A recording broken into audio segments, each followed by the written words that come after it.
ओम श्री गणेशाय नमः। करवा चौथ का व्रत। कार्तिक कृष्ण पक्ष की चतुर्थी को करवा चौथ कहते हैं।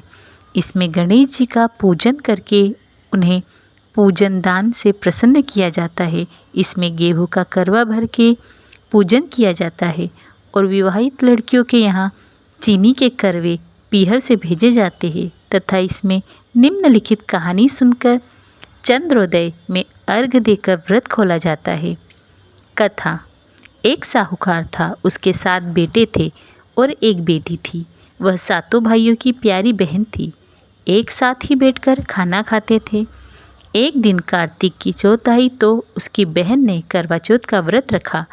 सारे भाई भोजन करने आए और अपनी बहन से बोले, आ बहन, तू भी खाना खा ले। उनकी माँ बोली, आज यह खाना नहीं खाएगी, उसका करवा चौथ का व्रत है, जब चाँद निकलेगा तभी खाना खाएगी। तो उसके भाइयों ने छल कपट से जंगल में आग जलाकर छलनी में से चाँद दिखा दिया। तो वह अपनी भाभियों से बोली, चलो भाभी, चाँद निकल आया है, अर्घ दे लो। तो उसकी भाभी बोली, ये तो तेरा चाँद निकला है, हमारा तो रात को निकलेगा। यह सुनकर भाइयों के कहने से उसने चाँद को अर्घ दे दिया और खाने बैठ गई। पहला टुकड़ा तोड़ा, बाल निकला, दूसरा टुकड़ा तोड़ा, छींक आई और तीसरा तोड़ा तो राजा के घर से बुलावा आ गया कि राजा का लड़का बीमार है, जल्दी भेजो। माँ ने लड़की के पहनने के लिए 3 बार संदूक खोला। तीनों बार सफ़ेद कपड़े निकले। अब उसको सफ़ेद कपड़े पहनाकर ही ससुराल भेज दिया और माँ ने लड़की के पल्ले में एक सोने का सिक्का बांध दिया और बोली, रास्ते में जो भी मिले पैर पड़ती जाइयो, जो तुझे सुहाग की आशीष दे उसे सोने का सिक्का दे देना और पल्ले को गांठ लगा लेना। अब उसे रास्ते में जो कोई मिला सबके पैर पड़ी, पर किसी ने सुहाग की आशीष नहीं दी। अब वह ससुराल में आई तो दरवाजे पर छोटी ननन खड़ी थी। वह उसके पैर पड़ी तो ननन बोली, सीली हो, सपूती हो, 7 बेटों की माँ हो, मेरे भाई का सुख देख। अब उसने सोने का सिक्का ननन को देकर पल्ले को गांठ मार ली। उसके बाद वह अंदर आई। आकर देखा कि उसका पति मरा पड़ा है। अब वह उसे लेकर एक कोठरी में पड़ी रही। 1 साल तक उसकी सेवा करी। उसकी सास बांदी के हाथ बची कुची रोटी भेज देती। इस प्रकार उसे अपने पति की सेवा करते करते 1 साल हो गया। करवा चौथ का व्रत आया। सारी पड़ोसन नहा धोकर करवा चौथ का व्रत रखा। सबने सिर धोकर हाथों में मेहंदी लगाई, चूड़ियाँ पहनी। वह सब देखती रही। एक पड़ोसन बोली, तू भी करवा चौथ का व्रत कर ले। तब वह बोली, मैं कैसे करूं? तो वह बोली, चौथ माता की कृपा से सब ठीक हो जाएगा। उसके कहने से उसने भी व्रत रखा। थोड़ी देर बाद करवे बेचने वाली आई। करवे लो री करवे लो, भाइयों की प्यारी करवे लो। एक करवे वाली, मेरे को भी करवे दे जा। वह कहने लगी, मेरी दूसरी बहन आएगी, वो तेरे को करवे देगी।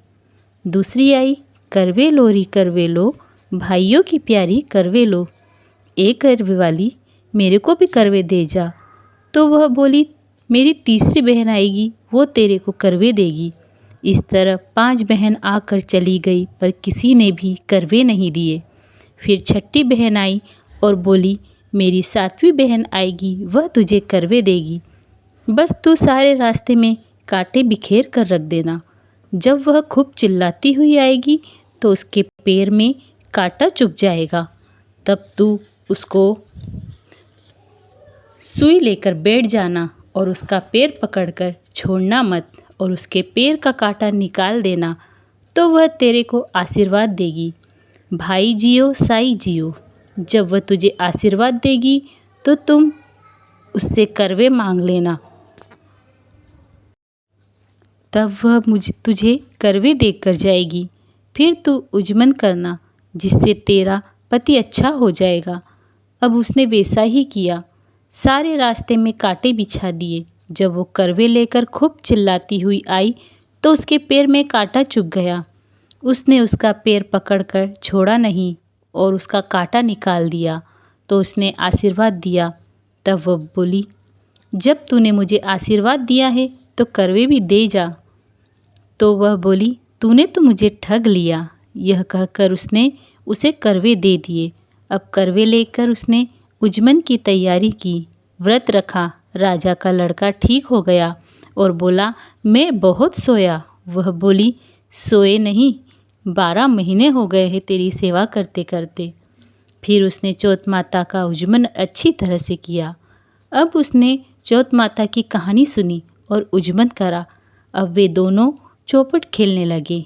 इतने में उसकी बांदी तेल की पली और गुड़ की डली लेकर आई। दोनों को खेलते देखकर सासू से जाकर बोली, महलों में खूब रौनक है, तेरी बहू चौपड़ सार खेल रही है। इतनी सुनकर सासू देखने को आई। दोनों को देखकर बहुत खुश हुई। बहू ने सासू के पैर दबाए। सासू बोली, बहू सच सच बता, तूने क्या किया? उसने सारा हाल अपनी सासू को बताया। तो राजा ने सारे शहर में ढिंढोरा पिटवाया कि अपने पति की जीवन सुरक्षा के लिए सब बहनें करवा चौथ का व्रत रखें। पहले करवे को अपने पियर में जाकर उजमन करे। हे चौथ माता, जैसा राजा के लड़के को जीवन दान दिया वैसे सब किसी को देना। करवा चौथ की कथा समाप्त। करवा चौथ का यह पावन त्यौहार आपके जीवन में लाए खुशियाँ हजार। माता करवा से यही दुआ है कि सभी मनाए यह पर्व हर साल। सलामत रहे आप और आपका परिवार। करवा चौथ की हार्दिक शुभकामनाएं आप सभी को। राधे राधे।